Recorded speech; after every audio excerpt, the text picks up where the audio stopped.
and everything else. But first, FanDuel is America's #1 sportsbook. If you want to bet on NFL teams that don't include the Cleveland Browns, you better be doing it on FanDuel. Right now, new customers get $150 in bonus bets guaranteed just by placing a $5 bet. That's $150 in bonus bets, win or lose for new customers. And the best part about FanDuel, it is so easy to use. They have the live same-game parlays, which you can find in the new Explorer tab, or the Parlay Hub, which is by far the best and easiest way to find popular parlays and so much more. So make sure you visit FanDuel.com/UCSS to make your first bet a layup. FanDuel, an official partner of the NFL. And our guy Tyvis Powell won $432.58 this weekend on a three-part same-game parlay, 3 different same-game parlays. He had the Pacers, Michael Porter Jr., and Nikola Jokic overs. He had Giannis unders, which is shocking. Against knowing Giannis? That was the most surprising thing about the ticket to me. And then he had Anthony Edwards, Kawhi over threes, Westbrook over rebounds, Leonard over threes, which all hit. So shout out to Tyvis for turning $10 into $430. If you have a winning ticket on FanDuel, make sure you tweet it at us. Send it to me on Twitter. But guys, let's get right into it. By the way, I can't believe Giannis was held to the under. They scored like 300 points collectively, or damn near, almost 290. That was weird. So good on Tyvis for going against his heart. His favorite player. He thinks that Giannis starts every game with 30. Yeah. So somehow he made the right call. So congratulations to him. Now, what I want to know is how many of these he's played. Because in the text group to us, he said, I finally hit on one of these same-game parlays. So congrats to him. The Flacco fairy tale struck midnight, and it struck midnight in a very, very, like a thud. It arrived at about 5 o'clock or 5:30 Eastern time on Saturday. Bull, you really wanted to kind of give an opening statement. Well, but I think you should go first, Jay, because you're the most diehard Browns fan here today. So I feel like you should go first. Okay. I know you weren't expecting that. But that's fine. Yeah, I thought G would. I mean. Yeah. G said Friday if they lose, he ain't coming in.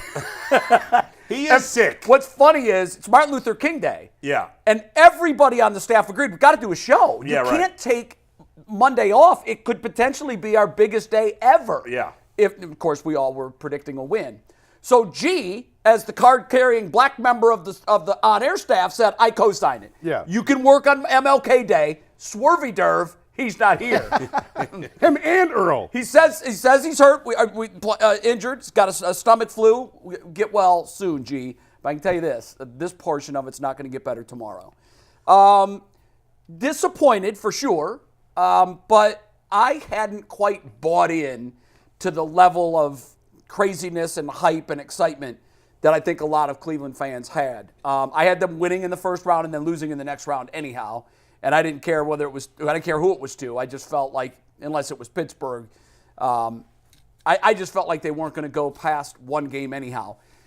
Sometimes you get hung up in the results, and I think that's what happened to us here. We were intoxicated on the results, and we weren't looking at the journey exactly. There were things about the journey that we wildly overlooked, and I think we're all guilty of it. We said last week, Flacco's kill pill is the interception. It will be the fatal flaw of this team whenever this season ends. It will be because of his bugaboo, which he has never really been able to escape, and that's the interceptions. He fooled us in the regular season because he was able to do that. I think what happened with Joe, guys, is that the pressure of the moment finally got to him. He played so free and easy. He said in all the pregame interviews, this is fun, this is easy, there's no pressure. I do believe that he felt pressure, but I also believe that, and I have to give credit where credit is due, I think the Houston Texans coaching staff coached circles around all of the Browns coaches on Saturday, not just Kevin Stefanski. I thought Jim Schwartz was coaching with a bag over his head. I don't know where the adjustments were. They continued to gash us over and over and over again with the exact same kind of plays. So on my level of disappointment, if I have to, I think I was more disappointed a couple of years ago with the Kansas City loss, no question, because we were closer and we were at least in this game. That game. Yeah. I didn't expect we would get blown out. That was a complete surprise. But I had said last week, it's not going to surprise me if the Browns lose.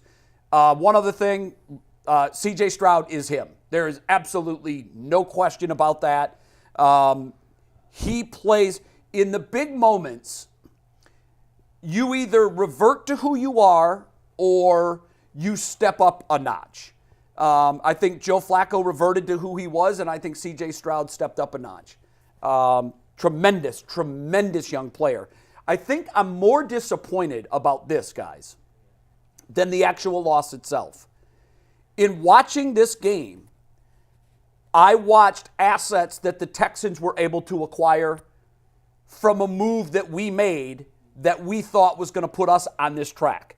And it may still end up that way, but 40% of the hay is in the barn, and right now it stinks. Can he resurrect that second half against Baltimore into a full season? Well, the answer has to be yes, because if he doesn't, this thing ends in a total dumpster fire disaster. But it was hard for me to watch assets that the Texans acquired through our picks beat us, and now they're here and we're here.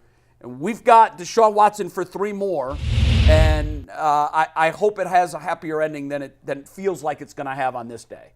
Well, I wrote that after the game, and it did not make a lot of people happy. People are killing you. I had to defend you on Twitter. Why'd you do what that? Did you write that people hated? I wrote that the Texans used the Deshaun Watson trade to build themselves up and get back here. That's not a lie. And that It's not now. The 2 most important pieces had nothing to do with that trade. That's Stroud and Collins. C.J. Stroud, yes. Yeah. But and I wrote that, like, you know, that C.J. Stroud didn't play defense. Their defense crushed us. I mean, I don't want to get too far down the path, but I wrote basically that the Browns, they traded you their franchise quarterback, and they made it back to the playoffs and won a playoff game and won their division before you did. It's embarrassing. It is. That's terribly embarrassing. And look, I get this. I've learned this during the course of this show for sure. Fan bases more and more, because there's so much available for them to pick and choose for what they want to consume. Yeah. Fan bases don't want to hear the truth. Well, yeah. I mean, sure. And I've always known that. That's the world. It is. No, it is. But Politics. And I've always known that, by the way. I've always known that. But It's worse now. It is far worse now. Yeah. That's the point I'm trying to make. Because there's more options. There's so many more options. There's so much information available. And we proved this when we asked the question, who's the best GM in Cleveland? And the winner of that question was Jimmy Haslam. Owner, you mean? Owner. I said GM. My bad. And that was before this season, I think. It was before this season. Oh, my God in heaven. I missed that day. Oh. I'd have thrown something through the TV. I said at the time, the chat to me on that day, not individually, but I don't go there anyway, but collectively I said they've lost all credibility with me. Any credibility they had. And as we've continued to post polls, what I've noticed wins is what they want, not what they have. Yeah. And so I'm sorry that they attacked you. Oh, I don't will care. likely attack me. I don't care. I know you don't care, and neither do I. Skip Bayless always used to say, I'm here to tell the truth that you don't want to hear. Yeah. And a lot of people don't want to hear the truth. I mean, I have the bedside manner of a construction worker. I'm aware of that. Yeah. So and it is what it is. I don't really care. I get it. I know you don't, and you wisely shouldn't even look at it if you were smart. I just think that in this day and age where we are, with so much information available, fans talk themselves into, oh yeah, we got this. Yeah, we're delusional. We're going to win the Super Bowl. Yeah, I mean, I didn't think they're going to win it, but I truly did think the Browns were going to get there. I really and did. There were elements of your argument Friday that made sense. Yeah. On the surface, the defense had been playing like a championship defense. Here's what we ignored. And by the way, of all of the things that's happened this season, the most perplexing things to me is the difference from the defense home and away. Yeah. And I can't explain it. I thought there was, my thoughts on the game, that was ultimately the biggest disappointment was how garbage the defense was. Yes, agreed. And Joe Flacco ultimately put the nail in the coffin with that first pick six. He did. But I blame the defense as a whole 100% even more than I blame Joe Flacco. 100% I couldn't agree because more. their performance in the first half was inexcusable. Embarrassing is not a bad enough word. I mean, no. It's embarrassing to call their defense embarrassing in the first half. That was as bad a defensive performance as I've ever seen in a half of football, especially considering what we thought. And it wasn't just us. You talk about the bias of media, fans, whatever. Across the country, Even the people that picked, and the majority of the national media picked the Browns. There were certainly people that picked the Texans. I don't believe there's a single person that thought the Texans were going to win like that. No. Never. No way. No way you thought they'd win that way. They won by 31 points. The defense was disgusting.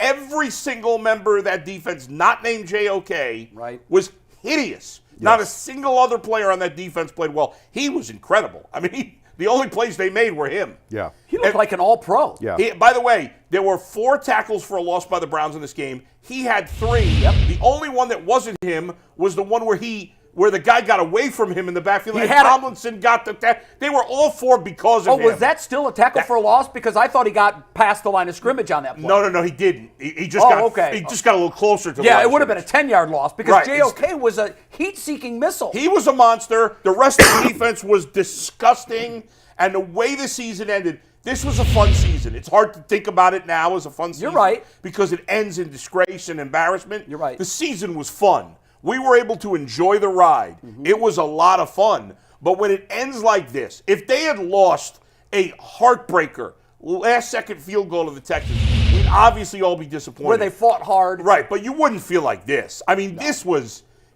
beyond embarrassing. Yeah. It was disgusting. Flacco in the first half. Playing well. 15 to 19, 172 yards and a touchdown. Yeah. Quarterback rating 121. Like, Flacco, the pick sixes were devastating. That's not – The first one especially, like, where was he throwing? He was trying to throw it away, and it was terrible.